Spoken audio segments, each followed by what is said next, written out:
Your money matters, and it matters to, unfortunately, scammers as well sometimes. Andrea Vuncannon is the Business Development Director at APGFCU and has more on how we can protect ourselves. How are you? Good, how are you? I'm doing well. You know, we hear about all sorts of frauds, from these fake sweepstakes to spoof calls. I mean, there's a ton of them. What are you seeing currently when it comes to scams? So thank you. We could talk this whole segment on all the different types of scams. So currently what we're seeing is scammers are currently spoofing phone calls, and what that means is they're using a technology. So when they call you, your caller ID looks like it's actually from your financial institution. Oh, wow. Yes, so what they're doing is they're asking you to maybe verify a fraudulent transaction. They're going to ask you to verify that. So of course, a call coming from your financial institution with verifying a fraudulent activity, you think it's real. Then they're going to ask you, what's your username for your online banking? What's your password? Maybe can I have your debit card number? So it starts to get a little bit more where they're asking for personal information, and we don't want to give that to the scammers.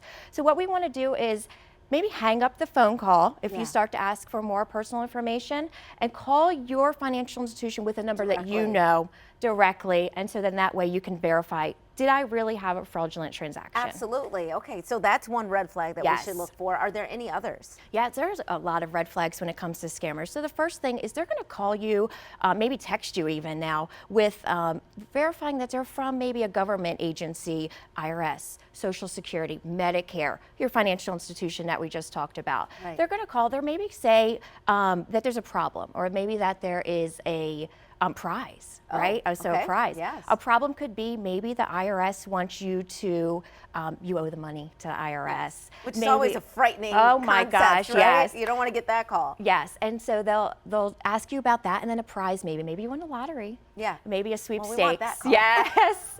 Maybe there's a sweepstakes that you won, and they want you to maybe, somehow receive payment from you thinking that you won the lottery. Wow. Yes, and then so also there's payment that they want. It's not your normal conventional form of payment that they're asking for. It's sort of like, you give us something and we'll give you even more. Yes, but that's that is a red flag, because that's not how that works. That's right. They might mail you a check, and then what they want from that check is money back from it. They might ask you to go over to MoneyGram, send me money through a wire, maybe send money electronically through MoneyGram, or even buy some gift cards for me and give me the number on the gift card for payment. So how can people avoid falling victim to these scams? Because it seems like they're preying upon people's vulnerabilities, especially around money. Absolutely. So the biggest thing we could do is maybe block some of those calls that come through that you're not familiar with. Text messages too.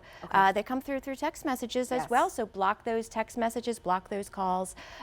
What you want to do also is just be aware of the payments that they're asking you for. If someone's asking you to wire money, it's normally a scam or MoneyGram. Maybe just try. It's so hard to remain calm when you're under pressure, because what they will do is put a lot of pressure on you. They might say, you owe money to the IRS, and if you don't pay it today, we're going to send the cops to your house. There might be an emergency with a family member, where they expect payment right now. So different things like that can cause a lot of pressure and fear. And so the biggest thing to do is kind of just remain calm in those situations. And stop it in its tracks. I'm hearing a couple of things. Block them, hang up, and call your financial institution. That's absolutely correct. Okay, so how can viewers learn more about protecting themselves? I know that APGFCU, they really make sure that their members, actually, because it's a credit union, their members are taken care of and protected. Absolutely. So you can learn more about how APGFCU protects you from scams. You can learn what to do in the event that you have been taken advantage from a scam at apgfcu.com/security. All right. I want to thank you so much for being with us, Andrea. We appreciate it. And we look forward to hearing more about APGFCU in the coming months. They will be back, and we will be back right after this. Stay tuned.